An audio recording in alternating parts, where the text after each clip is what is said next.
محترم سامعین، اسٹڈی بیچ آج آپ کی خدمت میں ایک بہت ہی مؤثر اور مجرب عمل لے کر کے حاضر ہوا ہے۔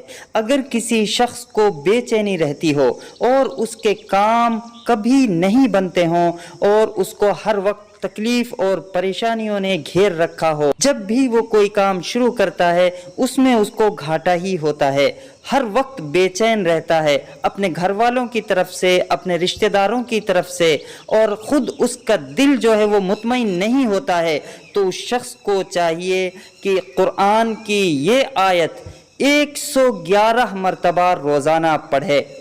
دوستو، طریقہ یہ ہے کہ فجر کی نماز کے بعد شروع میں 7 مرتبہ درود شریف پڑھے، اس کے بعد 7 مرتبہ آیت الکرسی پڑھے، اور اس کے بعد 111 مرتبہ حسبی اللہ لا الہ الا هو علیہ توکلت وہو رب العرش العظیم یہ آیت پڑھے۔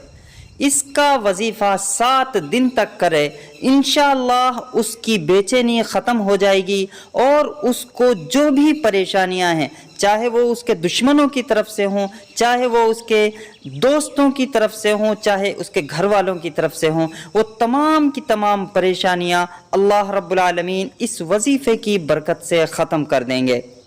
دوستو، اس وظیفے کو ایک بار آپ لوگ آزما کر ضرور دیکھیں، انشاءاللہ آپ کو فائدہ بہت ہوگا۔ ایک بار طریقہ پھر سن لیں۔ فجر کی نماز کے بعد اسی جانماز پر بیٹھے ہوئے آپ 7 مرتبہ درود شریف پڑھیں، پھر 7 مرتبہ آیت الکرسی پڑھیں، اور اس کے بعد 111 مرتبہ یہ آیت پڑھیں۔ انشاءاللہ آپ کو ضرور فائدہ ہوگا۔ ایسی ہی مزید وظائف کی ویڈیوز کے لیے ہمارے چینل کو سبسکرائب کریں اور ویڈیو کو دوست احباب کے ساتھ ضرور شیئر کریں۔ جزاک اللہ۔